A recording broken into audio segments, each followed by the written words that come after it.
Hello friends, मैं doctor Surendra Verma आपका अपने यूट्यूब चैनल पर स्वागत करता हूं। दोस्तों, पिछले दिनों मैंने एक वीडियो बनाई थी ब्लड ग्रुप के ऊपर। उसका शीर्षक था कि शादी के लिए कुंडली मिलाने की बजाय ब्लड ग्रुप मिलाएं। उसी के रिगार्डिंग आज मैं कुछ एक बात करूंगा। कुछ लोगों के उसमें डाउट्स थे, जैसे कि अगर हस्बैंड और वाइफ का ब्लड ग्रुप सेम हो तो क्या प्रॉब्लम हो सकती है। ऐसे कई और डाउट्स हैं जो इस वीडियो में आज मैं क्लियर करूंगा। तो जो दर्शक नए हैं उनसे रिक्वेस्ट है कि मेरे चैनल को सब्सक्राइब कर दें और वीडियो को लास्ट तक देखें। दोस्तों, पहला जो कॉमन लोगों का डाउट था वो ये था कि अगर हस्बैंड और वाइफ का ब्लड ग्रुप सेम हो, यानी अगर दोनों का ब्लड ग्रुप ए हो या बी हो या ए बी हो या ओ हो, यानी दोनों का ब्लड ग्रुप सेम हो, तो क्या उनको या उनके होने वाले बच्चे को कोई परेशानी हो सकती है। दूसरा लोगों को डाउट ये था कि मान लो उनका ब्लड ग्रुप का जो फैक्टर है, आरएच फैक्टर जिसको बोलते हैं, जिसको नेगेटिव या पॉजिटिव में उसका रिजल्ट आता है। मान लो किसी का दोनों का पॉजिटिव है लेकिन ग्रुप अलग अलग है, यानी किसी का मान लो हस्बैंड का ब्लड ग्रुप ए पॉजिटिव है और उसकी मिसिस का बी पॉजिटिव है या ए बी पॉजिटिव है या ओ पॉजिटिव है, तो ऐसे में कोई परेशानी हो सकती है।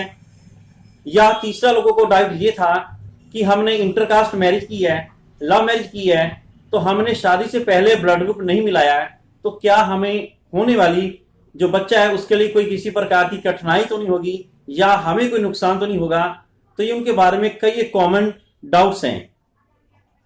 दोस्तों, इसके बारे में बताना चाहूंगा कि जितने भी आपके डाउट्स हैं वो अपनी जगह पर ठीक हैं, पर इन सब का आंसर एक ही है कि अगर आप में से अगर हस्बैंड और वाइफ का ब्लड ग्रुप सेम हो या उनका पॉजिटिव या नेगेटिव ग्रुप सेम हो तो किसी भी प्रकार की परेशानी नहीं होगी।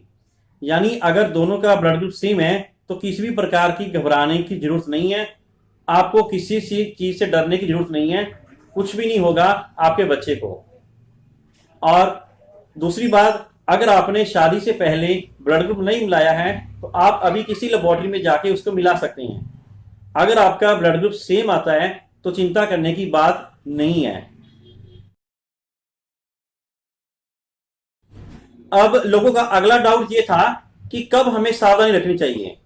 तो दोस्तों, जब फीमेल का ग्रुप नेगेटिव हो, चाहे A negative, B negative, O negative या ए बी नेगेटिव कोई भी हो, और हस्बैंड का ग्रुप पॉजिटिव हो, तब हमें परेशानी हो सकती है। लेकिन पहली डिलीवरी के समय, पहली प्रेगनेंसी के समय किसी भी प्रकार की बच्चे को कोई प्रॉब्लम नहीं होगी, लेकिन सेकंड प्रेगनेंसी के समय बच्चे को प्रॉब्लम आ सकती है। वो क्या हो सकती है, इसके लिए आप अपने फीमेल डॉक्टर से, लेडी डॉक्टर से मिलकर डिटेल जानकारी ले सकते हैं। अब अगला डाउट लोगों का ये होता है कि हस्बैंड का ग्रुप नेगेटिव है और वाइफ का पॉजिटिव है। तो दोस्तों, यहां मैं बताना चाहूंगा कि इसमें भी किसी प्रकार की घबराने की जरूरत नहीं है। आपको या आपके बच्चे को या होने वाले बच्चे को किसी भी प्रकार की कॉम्प्लिकेशंस नहीं आएगी। अब अगला जो डाउट है वो बहुत महत्वपूर्ण है कि लोग कहते हैं हमारी शादी हो चुकी है, हमने जाके अपना ब्लड ग्रुप चेक कराया और वाइफ का ग्रुप नेगेटिव निकला है और हस्बैंड का पॉजिटिव, लेकिन अब क्या हो सकता है, अब मैरिज तो तोड़ नहीं सकते हैं। तो इसमें भी चिंता की कोई बात नहीं है। आप अपने लेडी डॉक्टर से कंसल्ट करें। एक इंजेक्शन आता है, इंजेक्शन एंटी-डी, इसके बारे में उनसे बात करिए। वो आपको बताएंगी कि ये इंजेक्शन कब लगना है और कितने लगने हैं और किस समय आपको प्रेगनेंसी प्लान करनी चाहिए, ये सब आपको डिटेल में बता देगी।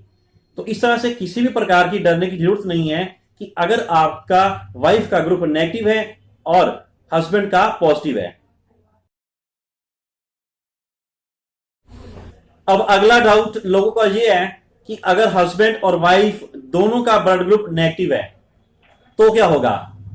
तो इसमें भी आपको बताना चाहूंगा कि अगर दोनों का ग्रुप नेगेटिव है तो किसी भी प्रकार की डरने की जरूरत नहीं है। इसमें बच्चे को किसी प्रकार की कॉम्प्लिकेशंस नहीं आएगी। दोस्तों, यहां मैं बताना चाहूंगा कि शादी करते समय दो बातों का ख्याल रखना चाहिए। यह मैं मेडिकल तौर पर बता रहा हूं कि पहली बात, लड़की का ग्रुप नेगेटिव हो और हस्बैंड का पॉजिटिव हो तब आपको थोड़ा प्रिकॉशंस लेने की जरूरत है। और दूसरा, कभी भी सेम गोत्र में नहीं करना चाहिए, नहीं तो जीन की रेपेबिलिटी होने के कारण वो कई बार जो डिजीज होती हैं जिसको हेरिडिटी डिजीज कहते हैं, वो रोग पीढ़ी दर पीढ़ी चलते आते हैं। इसलिए भारतीय परंपरा के अनुसार एक गोत्र में विवाह करना निषिद्ध है। तो दोस्तों, ये था वीडियो ब्लड ग्रुप से रिलेटेड कुछ एक डाउट्स के बारे में। अगर फिर भी आपको किसी प्रकार का डाउट शेष रह गया है तो आप कमेंट करके पूछ सकते हैं। दोस्तों, अगर आपको ये जानकारी अच्छी लगे तो इस जानकारी को ज्यादा से ज्यादा शेयर करें, मेरे चैनल को लाइक करें और सब्सक्राइब करें। Thank you.